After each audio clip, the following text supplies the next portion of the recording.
মানববন্ধন লিপ্টনের ফাঁসির দাবিতে এলাকাবাসী সচেতন নাগরিক সমাজ তারা মাঠে নেমেছেন। আমরা যে ছবিটা দেখতে পাচ্ছি এইটা লিপ্টনের ছোট ভাই, তিনি উপসচিব পদে আছেন নৌ পরিবহন মন্ত্রণালয়ে। আপনারা দেখতে পাচ্ছেন এনার নাম হচ্ছে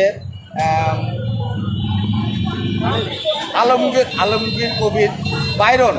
এনার নাম হচ্ছে আলমগীর কবির বাইরন। এনার ক্ষমতার বলেই কিন্তু এখন লিপ্টন এই অপকর্ম করে বেড়াচ্ছে। আপনারা তাকে ভালো করে চিনে রাখুন। সাবেক এমপি হানিফ এমপির সঙ্গে তিনি বসে আছেন তার পাশে, আর এটাই তার বড় ভাই, যিনি আজকে সকালে সেনাবাহিনীর হাতে ধরা খায় বিপুল পরিমাণ অস্ত্র নিয়ে। এলাকা থেকে প্রচুর সংখ্যক লোক এসেছে। আপনারা দেখতে পাচ্ছেন কুষ্টিয়া প্রেস ক্লাবের সামনে এই মানববন্ধনে দাঁড়িয়েছেন তারা। ইতিমধ্যে তিনি আছেন পুলিশ কাস্টডিতে।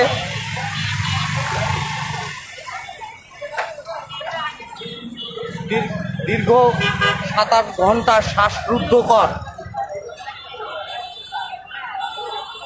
শ্বাসরুদ্ধকর অভিযানের পর কুষ্টিয়ার সেনাবাহিনী তাকে গ্রেফতার করে দুবাচারা গ্রামের তার নিজ বাসা থেকে, এবং সেখানে বিপুল পরিমাণে অস্ত্র পায় তার কাছ থেকে, এবং তার সহযোগী আরও 3 জন গ্রেপ্তার হয়। একজন সনেট, একজন রাকিব, আর একজন সম্ভবত লিটন নাম। 3 জন, মোট 4 জন, অর্থাৎ লিটন সহ 4 জন গ্রেপ্তার হয়েছে। এই গ্রেপ্তারের কারণে আজ এলাকাবাসী ফুঁসে উঠেছে। তার কারণটা কি? ফুঁসে ওঠার কারণ একটাই, সে নানা অপকর্ম করে বেড়াইছে এলাকাতে, অর্থাৎ অপহরণ, গুম, চাঁদাবাজি। আপনারা এখানে দেখছেন ফ্যাসিস্ট লেখা দেখতে পড়তে পাচ্ছেন।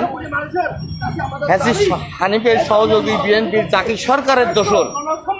ইতিমধ্যে তিনি জাকির সরকারের দোসরও হয়ে গেছেন, আমরা ভিডিওতে দেখেছি।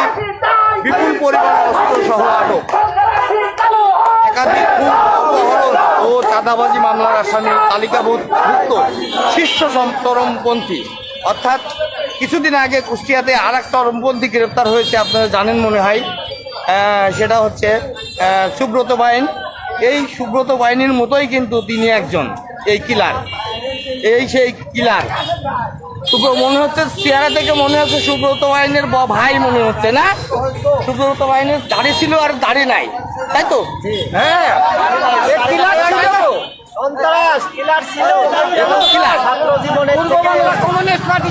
ছাত্র জীবনে স্টুডেন্ট লাইফে দেখেছি আমরা, প্রিন্সিপালের কপালে বন্দুক ঠেকিয়ে তিনি যে ভিপি পদ দখল করেন, এই সেই লিপ্টন। অর্থাৎ তাদের দাবি একটাই। আপনারা কি দাবি চাচ্ছেন? ফাঁসি চাই, ফাঁসি চাই, লিপ্টনের ফাঁসি চাই, লিপ্টনের ফাঁসি। সবাই ফাঁসি চাচ্ছে, দেখছেন তো আপনারা। এই ধরনের কুখ্যাত সন্ত্রাসী যারা নরপশু, যারা মানুষের নামে মানুষের শত শত কোটি টাকা এবং গুম অপহরণ করেছে, মানুষের জীবন নষ্ট করে দিছে, পরিবার ধ্বংস করে দিছে, এই ধরনের লোককে এই বাংলার মাটিতে আমরা প্রকাশ্য এর শাস্তি দাবি করতেছি। এবং আপনারা জানেন এর সাথে অনেক র্যাবের সোর্স, অনেক র্যাবের ফর্মা এবং অনেক র্যাবে জড়িত, এবং কর্নেল আপনার বেনজির আহমেদ, তারপর কর্নেল আনোয়ার লতিফ খান, কর্নেল একে আজাদ, এরাও এইসব বিভিন্ন অপরাধের সাথে জড়িত। জিয়াউল হাসান এবং এই লিপ্টনের মতো লিপ্টনকে যদি রিমান্ডে নিয়ে জিজ্ঞাসাবাদ করা হয়, তার মাধ্যমে সমস্ত ঘটনাগুলো উন্মোচন হবে। আমরা আজকে বাংলাদেশের প্রতিটা প্রশাসনের দৃষ্টি আকর্ষণ করছি, আপনারা অতি সত্বর ওকে রিমান্ডে নিয়ে জিজ্ঞাসাবাদ করুন। ও শত শত কোটি টাকার মালিক কিভাবে হলো, এবং আমাদের কতগুলো মানুষকে গুম অপহরণ করলো, এবং মানুষের জীবন কতগুলো চাঁদা দিল, বিভিন্ন ব্যবসায়ী থেকে ওরা চাঁদা আদায় করছে। এবং আমি নিজের প্রকাশ্য এই কুষ্টিয়া র্যাব অফিসে টাকা দিছি এই লিপ্টনকে। আমি আজকে চাই প্রয়োজন হলে রিমান্ডে আমি ওর সামনাসামনি হতে চাই, আমি ওর সামনাসামনি হতে চাই। এই লিপ্টনকে আমি কুষ্টিয়া র্যাব অফিসে টাকা দিছি, এবং এই লিপ্টন আমি অপহরণের মাঝামাঝি সময় আমার থেকে টাকা নিচ্ছে। এবং এই জন্য যারা আজকে এখানে অনেকেই আসছেন, অনেকের কষ্ট আছে, অনেকের যন্ত্রণা পরিবর্তন আছে। অনেকে তাদের মনের আবেগগুলো তার এই সন্ত্রাসীর কারণে অনেকে ভয়ে মুখ খুলতে ভয় পায়, অনেকে পরিবারের কথা চিন্তা করে, সন্তান বাচ্চাদের কথা চিন্তা করে, অনেকে সাহস হয় না। তো আমরা ইনশাআল্লাহ আমরা এই যেহেতু আমরা ক্ষতিগ্রস্ত, আমরা আর মৃত্যুর পরোয়া করি না, আমরা আর মৃত্যুর ভয় পাই না। আমরা সবাই এর শেষ না হওয়া পর্যন্ত আমরা এর আন্দোলন চালিয়ে যাব। আপনারা সবাই কি একসাথে আছেন? লিপ্টনের ফাঁসি চাই এবং এই ধরনের সন্ত্রাসী আমরা জনসম্মুখে বিচার করা হোক। এই সকলকে আমরা ধন্যবাদ জানাচ্ছি। এবং আমাদের এখানে আজকে অনেক ভিকটিম পরিবার আছে, অনেক সেই পারিবারিক হোক, সামাজিক হোক, আর্থিক হোক, যেভাবে হোক আমরা অনেকে এখানে উপস্থিত হয়েছি। এখন আমাদের সামনে অনেকে এই বক্তব্যগুলো উপস্থাপন করবে। আশা করি আপনারা এগুলো মানুষের সামনে জনসম্মুখে মানুষকে জানার সুযোগ করে দিবে। আজকে ইলেকট্রিক মিডিয়া, কভার মিডিয়া, সাংবাদিক মাঝে আমাদের বিশেষ অনুরোধ, আপনারা আমাদের পাশে থাকুন। আপনারা আমাদের পাশে থাকুন এবং আমাদের বিষয়গুলো নিয়ে আমরা একটা সুষ্ঠু বিচার চাই। আপনাকে ধন্যবাদ।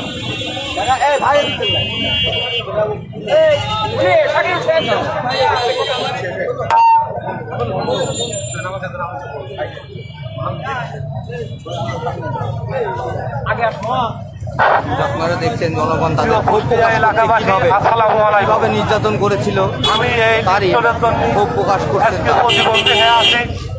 এই লিপ্টন আমার নামে অবস্থায় একটা মিথ্যা মামলা দিয়ে আমার কুষ্টিয়া র্যাব ভারতে নিয়ে আসে। তখন র্যাবের সিও ছিল ইলিয়াস খান।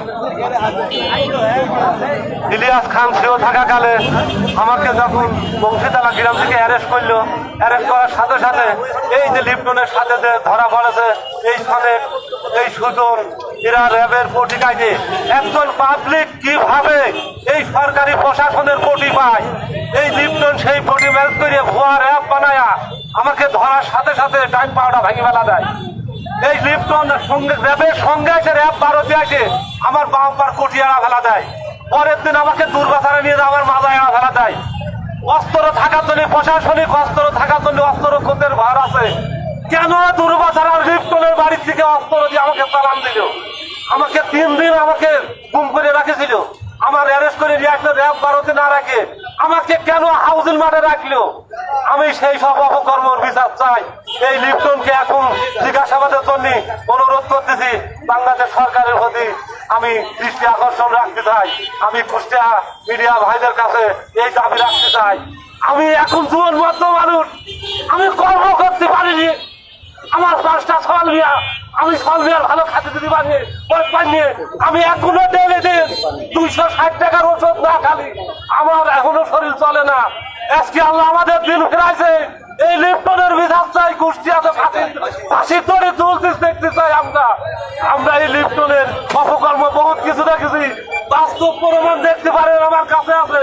তারপরে 10 মাস পরে আমার ছোট ভাইটার 5টা অস্ত্র, 10টা বোম দিয়ে এই দেখেন আমার কাছে সেই সব প্রমাণ আছে। এই অস্ত্রের হুদাকিরা এই লিপ্টনকে রিমান্ডে নিয়ে জিজ্ঞাসাবাদের মাধ্যমে আমরা দেখতে চাই যে এই সব অস্ত্র আসে করতে আমাদের যুব সমাজকে নষ্ট করে দিতে চাই। এই লিপ্টন কেন এই সব অস্ত্র আমাদের কুষ্টিয়ায় ঢোকে? এই কুষ্টিয়ায় এই অস্ত্র ঢোকানোর হুদা আজকে ধরা খাইছে। আপনার মিডিয়ার ভাইদের সামনে আমরা বলতে চাই যে এই লিপ্টনের নগদ বিচার আমরা যাতে প্রমাণিত বিশ্বাসী হতে পারি। এই বলে আমার বক্তব্য আমি শেষ করতেছি। আসসালামু আলাইকুম। ফাঁসি চাই, ফাঁসি চাই, লিপ্টনের কালো হাত, ফাঁসি চাই, ফাঁসি চাই, লিপ্টনের বিচার চাই, ফাঁসি চাই, ফাঁসি চাই, লিপ্টনের বিচার চাই, ফাঁসি চাই, ফাঁসি চাই, ফাঁসি চাই, ফাঁসি চাই। লিপ্টনের ফাঁসি চাই।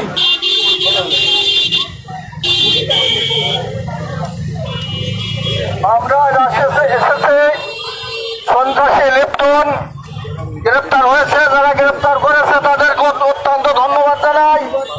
আপনারা জানেন কুষ্টিয়াবাসী লিপ্টন শত শত মানুষের পিতাকে হত্যা করেছে, শত শত মানুষের ভাইকে হত্যা করেছে। তথাকথিত কর্মচারীর নামে কেউ যদি টাকা না দেয় তাকে হত্যা করেছে বিভিন্ন ভাবে। নিজে অস্ত্র জোগাড় করে অস্ত্র দিয়ে তাদেরকে হত্যা করেছে। এই লিপ্টন একটা অত্যাচারী, এই লিপ্টন একটা